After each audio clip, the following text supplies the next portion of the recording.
WorldCommunityGrid.org has been harvesting spare processing time from computers around the world, using that computing power to accelerate research that helps humanity and the world. We thank our members for contributing over 500,000 years of computer time to the important research projects on WorldCommunityGrid.org. About 7 years ago, the first research project to run on World Community Grid was human proteome folding, now in its second phase. This project is helping solve the critical step of understanding protein structures, information which is needed by many scientists in their study of how the human body works and what role the proteins play in disease processes, ultimately speeding research to discover cures for diseases. Please let me introduce Dr. Richard Bonneau from New York University. He will tell you about the science behind the Human Proteome Folding Project on WorldCommunityGrid.org. Thanks, Victor, and thanks to everyone who's participated in World Community Grid. Today I'm going to talk about what we do, but before I do, I need to really describe what a protein is and how folding a protein can help anyone. This slide here is just showing you the chemical structure of all the 20 amino acids, and I apologize to anyone who hated chemistry in high school, but this is it right here. There's essentially only one thing to pay attention to here, which is that the 20 different amino acids are different. They have different chemical properties. The ones at the bottom in green, the green box, are large and small, but always greasy. Some are bigger, some are smaller, so they fit into different places. The ones at the top have charges on them, and the ones in the middle are somewhere between being charged and uncharged. And what your body does is it strings these amino acids together in long chains, and then the chains, the bonds, along the backbone here, like say the bond between this green carbon and this blue nitrogen in this picture that just popped up on the screen, that bond, well actually not that bond, the bond next to it between the nitrogen and the carbon actually rotates. And by rotating the backbone bond angles, we change the configuration of the protein, and this is what happens in your body to fold proteins. And what happens is that these proteins form compact structures with exquisite diversity in their function. And so by combining the 20 amino acids into long strings, your body can actually get a lot more diversity than just the 20 chemical types there. Here I'm showing now, just underneath this, how big a typical protein is. And so this is human IRF3, so this is important for the immune system. And so this protein here, which I'm showing is these strings of single letters where each letter represents a different of the 20 amino acids. This protein actually has three different parts, which each part folds. And then those three globule large compact structures together form the full functional protein. And this is actually, now I'm showing IRF4, or 3 actually, sorry, in action. And see this green part here is the first domain of IRF3, which is binding DNA here as part of this multi-protein complex that turns another gene on. And so this protein's job is to be a switch to turn on and off other proteins.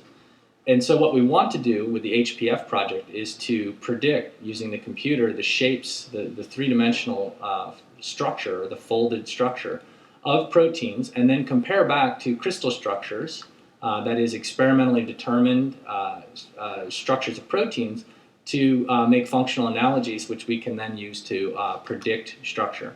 And so here actually I'm showing you something that didn't come off the World Community Grid, but came out of crystallizing a protein and putting it in front of an X-ray beam, and then eventually solving the structure from the diffraction pattern that came out of that. And this is called an X-ray crystal structure. This is how we do it on the World Community Grid, and so there are about 50,000 proteins in the protein data bank. About 10,000 of them are unique or not redundant, not the same protein solved over and over again. And so that means there are many millions of protein domains that we need to actually use computational methods to get the structures of. And so this is what Rosetta is doing while it's folding proteins on your computer. The program essentially starts by putting the chain in an extended state without a lot of the chain touching anything else. So this is called an unfolded state or a not compact state, and this is what you see in A. And then with a low complexity representation, so each chemical side chain is just represented by a centroid, here represented by balls. Rosetta uses a scoring function that rewards favorable interactions to find a well-packed structure. And then in C, what happens is once we have a well-packed structure, we add on the full detail of what the protein is chemically. That is, we turn these balls into the side chains here, which are these little hairy sticks that are flying off the rainbow-colored backbone of the protein here. And then what we do is we use a more physics-based scoring function to pack these things together, or a more physically realistic. So in B, we're using a computer science inspired, a statistics-driven inspired potential to find good things here, compact things. And in C, we're actually paying attention to more of the chemical details.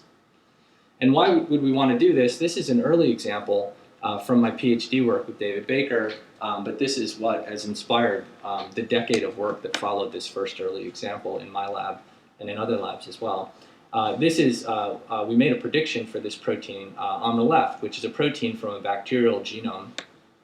It is expressed, that is, the protein is made using the information in the genome, and it makes this MAKEF all the way to VIAW sequence on the top left of the screen, right underneath where it says 1E68. And that is the sequence of this protein, and it's not homologous to too many things, or it wasn't at the time we made the prediction, but its structure when we predicted it, and the predicted structure is below there, is very, very similar, first of all, to the correct structure. And secondly, and this is the important thing for how we're going to use this information, it's very similar to this protein on the right, which is a protein called natural killer T-cell lysin from the human body. And this, the job of this protein is to blow up bacteria, is to lyse bacteria. And that is, in fact, the job of this bacterial protein as well. Bacteria use this to compete with their neighbors. And so this is a case where structure similarity gives us functional analogy and the ability or the basis to predict function.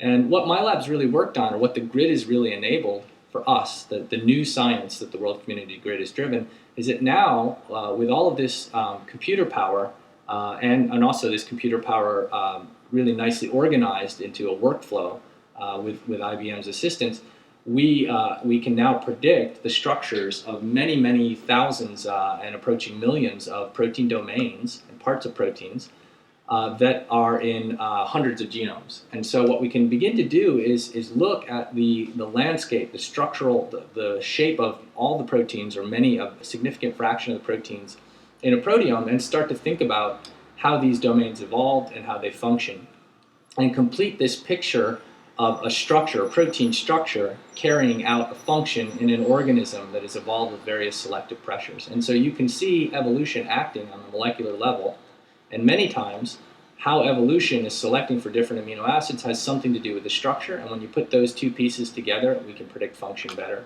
And so HPF has given us the structural predictions, which we're now incorporating into a much bigger pipeline that includes evolutionary information to predict function. So this is very exciting for us.